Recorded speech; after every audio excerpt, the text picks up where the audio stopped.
ஆச்சி சத்து மாவு. ஆச்சி சத்து மாவு ஒன்னு வாங்கினா இன்னொன்னு ஃப்ரீ. புதிய கல்விக் கொள்கையில் இருக்கக்கூடிய முன்னேற்றமான விஷயங்கள், எதிர்கால தொலைநோக்கு திட்டங்கள் உள்ளிட்டவை குறித்து பிரதமர் நரேந்திர மோடி உரையாற்றிக் கொண்டிருக்கிறார். அதனுடைய காட்சிகளை தற்பொழுது பார்க்கலாம்.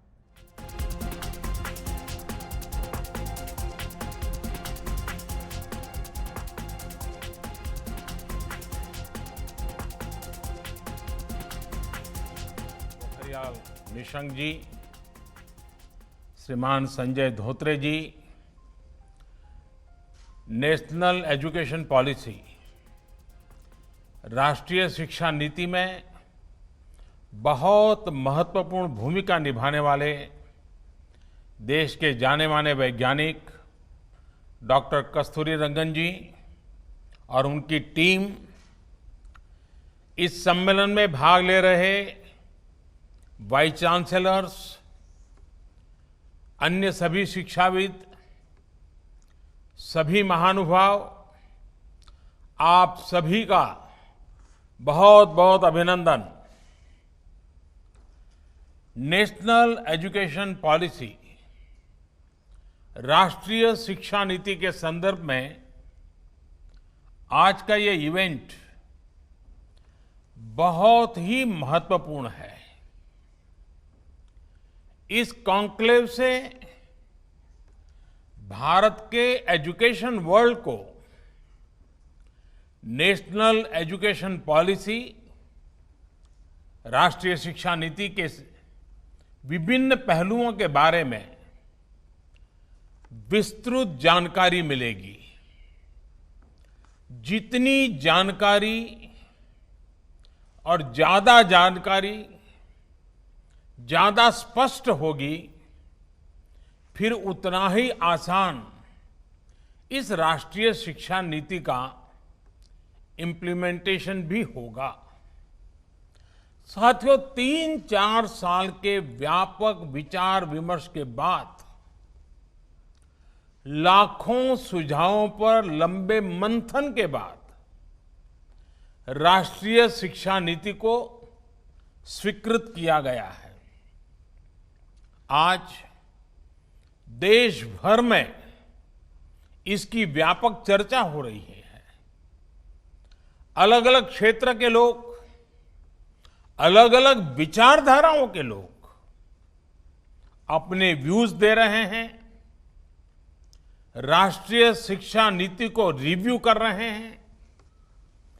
ये एक हेल्दी डिबेट है। ये जितनी ज्यादा होगी, उतना ही लाभ देश की शिक्षा व्यवस्था को मिलेगा। ये भी खुशी की बात है कि राष्ट्रीय शिक्षा नीति आने के बाद देश के किसी भी क्षेत्र से, किसी भी वर्ग से ये बात नहीं उठी कि इसमें किसी तरह का बायस है या किसी एक तरफा कोई झुकाव है। ये एक इंडिकेटर भी है कि लोग बरसों से चली आ रही एजुकेशन सिस्टम में जो बदलाव चाहते थे, वो उन्हें देखने को मिले हैं। वैसे कुछ लोगों के मन में ये सवाल आना बहुत स्वाभाविक है कि इतना बड़ा रिफॉर्म कागज पर तो कर दिया, लेकिन इसे जमीन पर कैसे उतारा जाएगा? यानी अब सबकी निगाहें इसके इम्प्लीमेंटेशन की तरफ है। इस चैलेंज को देखते हुए व्यवस्थाओं को बनाने में जहां कहीं कुछ सुधार की आवश्यकता है, वो हमें सबको मिलकर के करना है और करना ही है। आप सभी राष्ट्रीय शिक्षा नीति के इम्प्लीमेंटेशन में और उस काम में सीधे तौर पर जुड़े हैं और इसलिए आप सबकी भूमिका बहुत ज्यादा है, बहुत अहम है। जहां तक पॉलिटिकल विल की बात है, मैं पूरी तरह कमिटेड हूं, मैं पूरी तरह आपके साथ हूं। साथियों, हर देश अपनी शिक्षा व्यवस्था को अपनी नेशनल वैल्यूज के साथ जोड़ते हुए अपने नेशनल गोल्स के अनुसार रिफॉर्म्स करते हुए आगे बढ़ता है। मकसद ये होता है कि देश का एजुकेशन सिस्टम अपनी वर्तमान और आने वाली पीढ़ियों को फ्यूचर रेडी रखे, फ्यूचर रेडी करें। भारत की नेशनल एजुकेशन पॉलिसी, राष्ट्रीय शिक्षा नीति का आधार भी यही सोच है। राष्ट्रीय शिक्षा नीति 21वीं सदी के भारत की नए भारत की फाउंडेशन तैयार करने वाली है। 21वीं सदी के भारत को हमारे युवाओं और हमारे युवाओं को जिस तरह की एजुकेशन की जरूरत है, जैसी स्किल्स चाहिए, राष्ट्रीय शिक्षा नीति पर इन बातों पर विशेष फोकस है। भारत को ताकतवर बनाने के लिए, विकास की नई ऊंचाई पर पहुंचाने के लिए भारत के नागरिकों को और सशक्त करने के लिए उन्हें ज्यादा से ज्यादा अवसरों के उपयुक्त बनाने के लिए इस एजुकेशन पॉलिसी में खास जोर दिया गया है। जब भारत का स्टूडेंट, चाहे वो नर्सरी में हो या फिर कॉलेज में साइंटिफिक तरीके से पढ़ेगा, तेजी से बदलते हुए समय और तेजी से बदलती जरूरतों के हिसाब से पढ़ेगा, तो वो नेशन बिल्डिंग में कंस्ट्रक्टिव भूमिका निभा पाएगा। साथियों, बीते अनेक वर्षों से हमारे एजुकेशन सिस्टम में बड़े बदलाव नहीं हुए थे।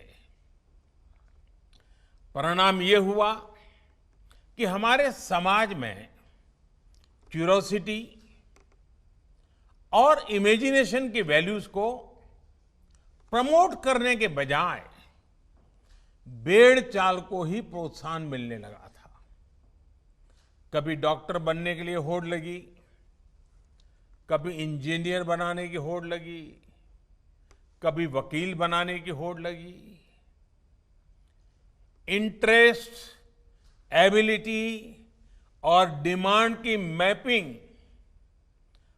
किए बिना होड़ लगाने की प्रवृत्ति से एजुकेशन को बाहर निकालना जरूरी था।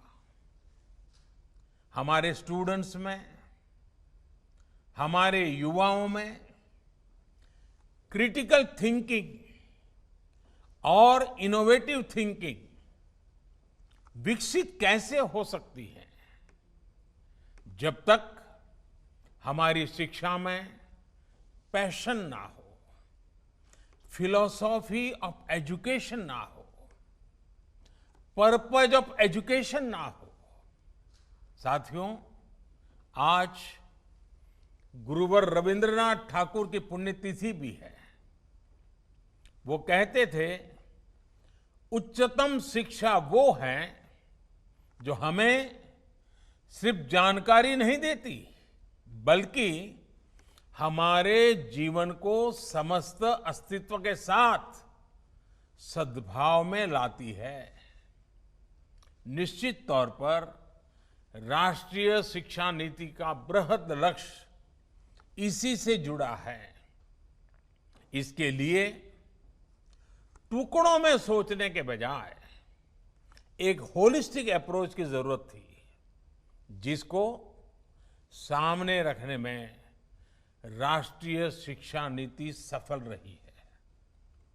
साथियों, आज जब राष्ट्रीय शिक्षा नीति मूर्त रूप ले चुकी है, तो मैं उस समय और सवालों की भी चर्चा आपसे करना चाहता हूं, जो हमारे सामने शुरुआती दिनों में आए थे।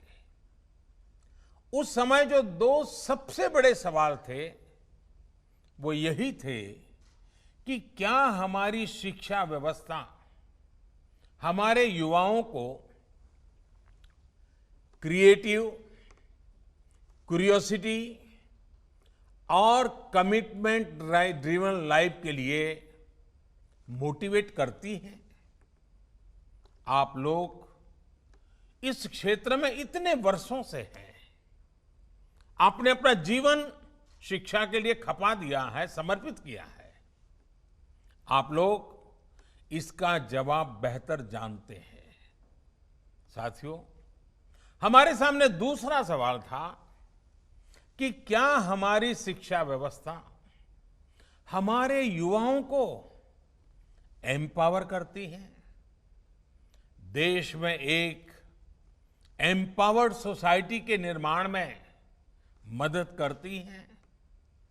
आप सब इन सवालों से भी परिचित हैं और जवाबों से भी भली भांति परिचित हैं।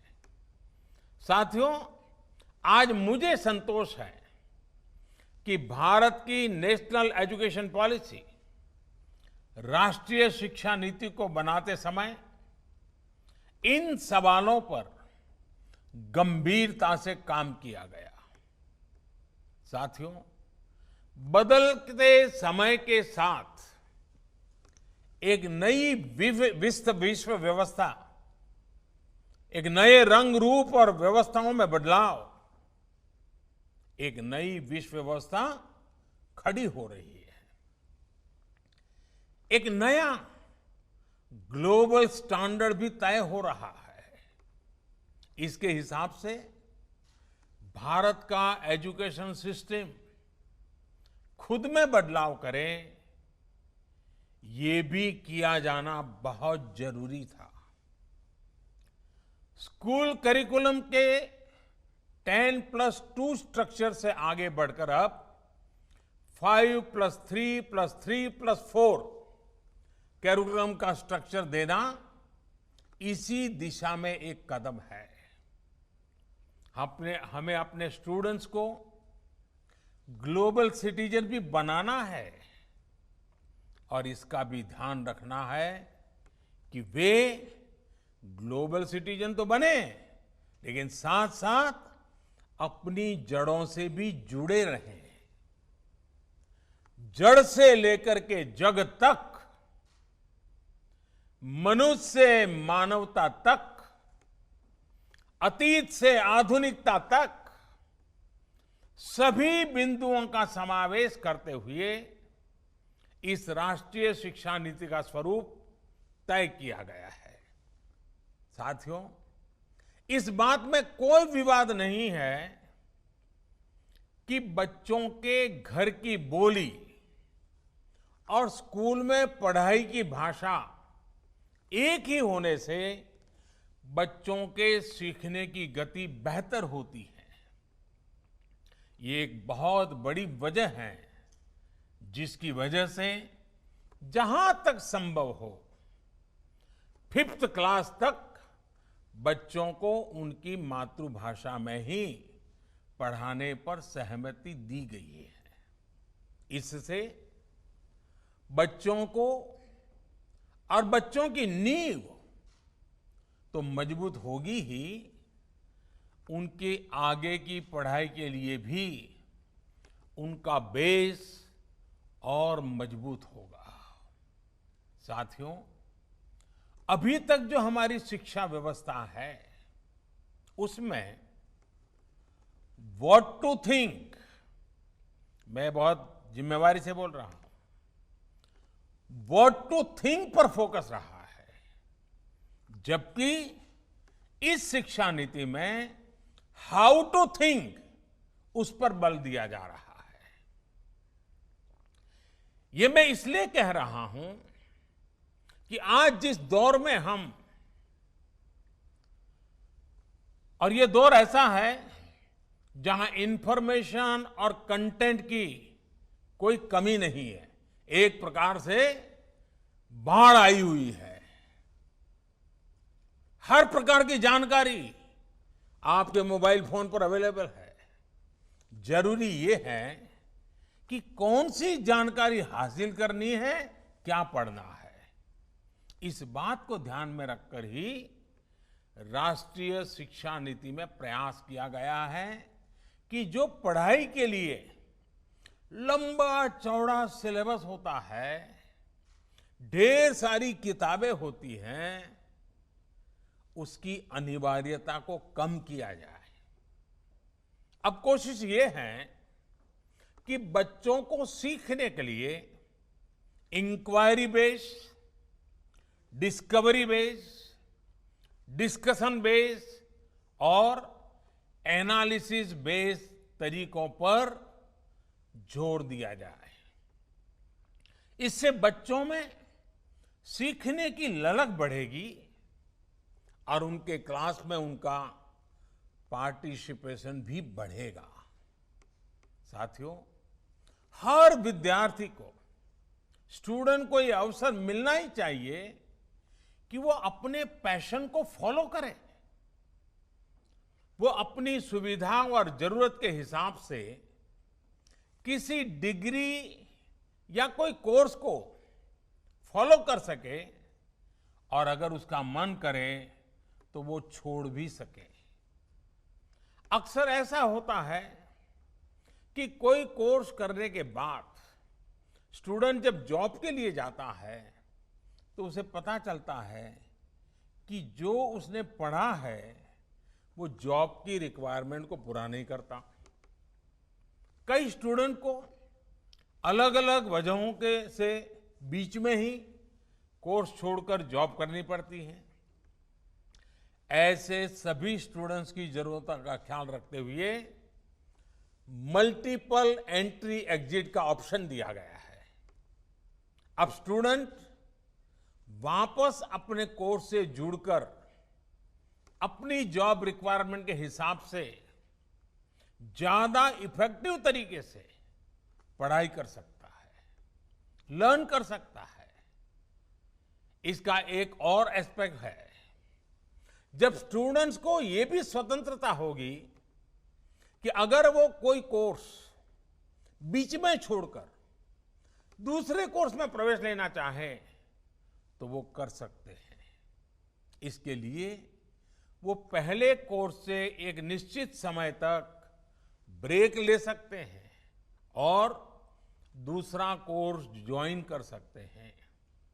हायर एजुकेशन को स्ट्रीम से मुक्त करने, मल्टीपल एंट्री और एग्जिट क्रेडिट बैंक के पीछे यही एक बहुत लंबे दूर की सोच के साथ हम आगे आए हैं। हम उस एरा की तरफ बढ़ रहे हैं